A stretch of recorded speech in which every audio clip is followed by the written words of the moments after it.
I hear you asking, if Bob Marley was controlled opposition, then why did they try to kill him? Did they really? The assassination attempt of Masonic Marley is an easily verifiable hoax, created just to charge this deceiver with the aura of a visionary rebel that posed a great threat to the establishment. Let's have a look at the facts. Listen to the story of his assassination attempt told by Neville Garrick, art director of the Wailers. This is the room they tried to kill Bob Marley on December 3rd, 1976. One gunman fired from this position, hitting Marley in the chest and the arm. This is still one of the most unsolved crimes of the century. The night Bob was shot, he was standing right here getting ready to peel a grapefruit. He heard what he thought first was clappers outside, but what was really gunshots. When he glanced towards the door there, he saw sparks coming out. He decided to turn sideways, making himself small, a smaller target.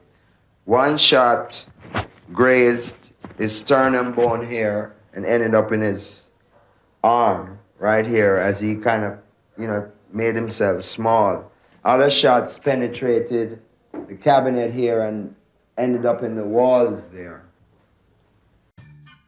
Now here's the version of the same story in the words of Tyrone Downey, keyboard player of the Wailers. On December the 3rd, 1976, at around 8:30 p.m, 2 carloads of assassins drove into Bob Marley's Tough Gong headquarters at 56 Hope Road in Kingston, Jamaica, and opened fire. Bob Marley and the Wailers were rehearsing for the Smile Jamaica concert due to be held on the 5th of December.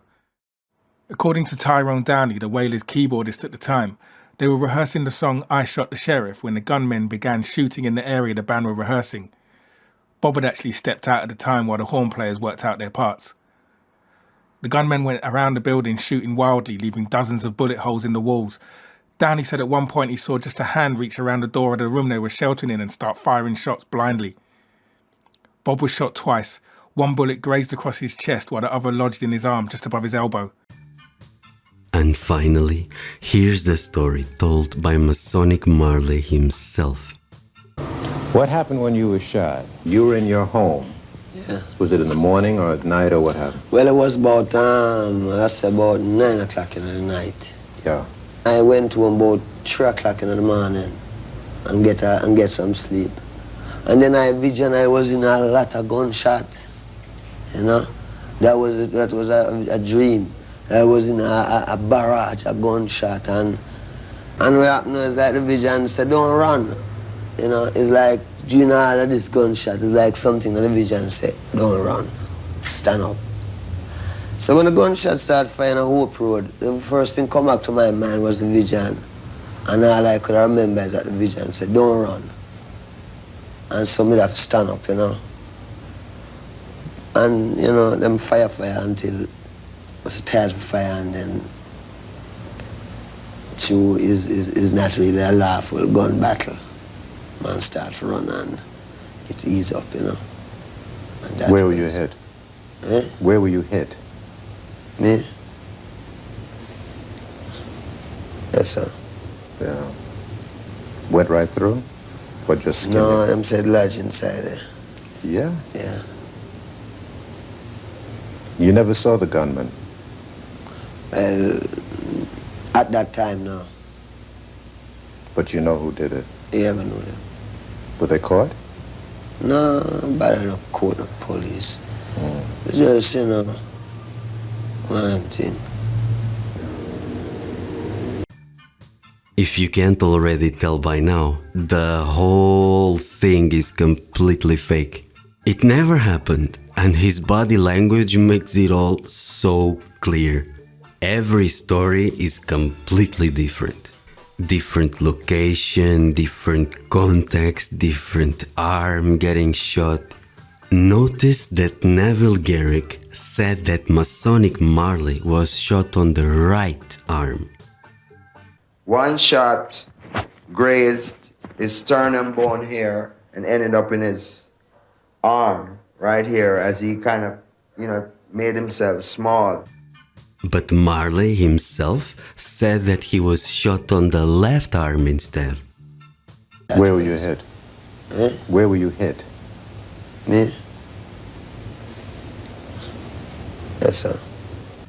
Notice that he checks both arms. As if a man would ever forget in which arm he was shot. And wouldn't he have seen the scar every single day of his life? He would know where it is even with his eyes closed.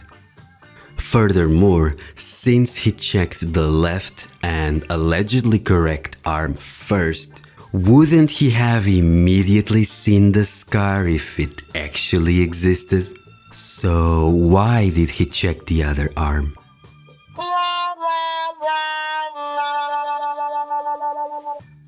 And the only evidence of him having been shot are a couple of photographs taken from a distance where no actual wound can be seen.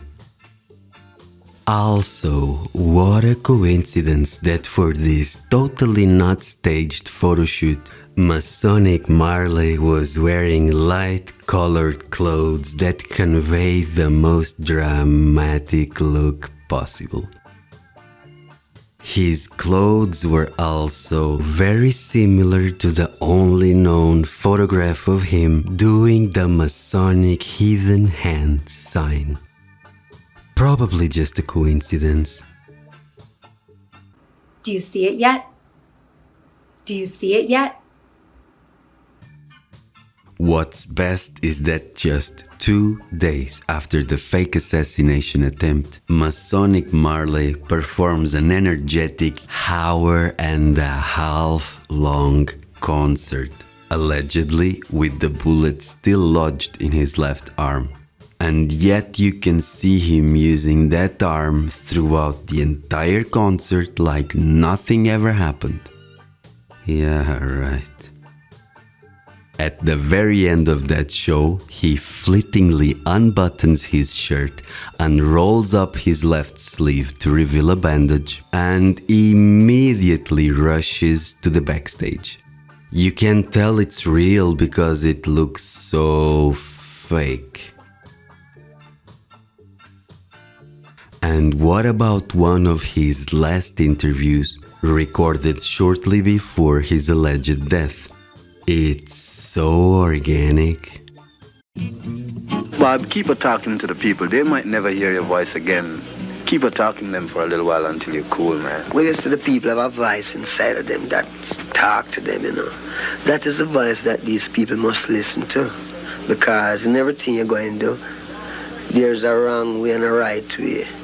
And if you listen good, you will know the right way. True. Because there is a voice inside talking to everyone. Seeing? True. Seeing. Sin. Oh, so sweet. And so fake. What a coincidence that the interviewer requested a final message because people may not hear from him ever again. It's equally amazing how he refers to his deluded followers as these people, clearly revealing that he sees them as a group of mind-controlled peasants to which he does not belong. Us versus them.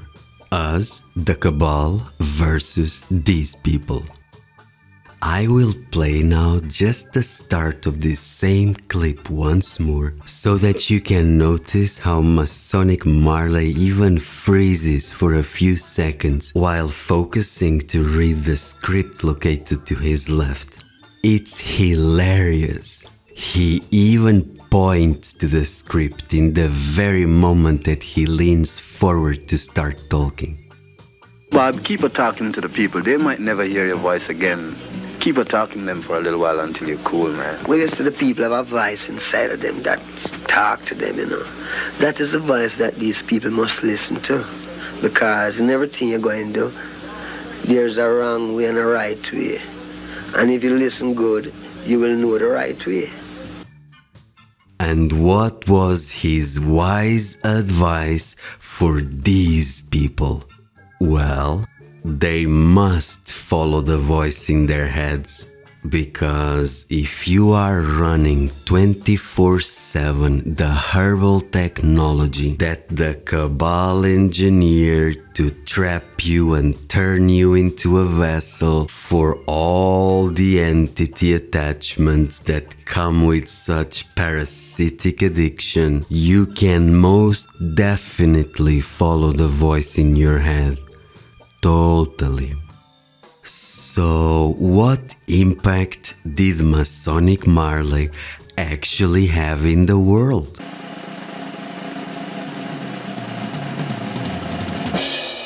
Well, besides having instigated black supremacy and having distorted history and planted the seed of white guilt by spreading the blacks in the Americas are the descendants of Africans brought in slave ships, hoax. The main mission of this icon was to become patron saint of unrecognized drug abuse. Masonic Marley made drug traffic and gang culture cool, not criminal. And he is the reason why those that fell for the cannabis and Rastafarian psyops can't see their destructive addiction and the erosion of their character for what it is. After all, Bob Marley was an enlightened man fueled by cannabis, right? Do you see it yet? Do you see it yet?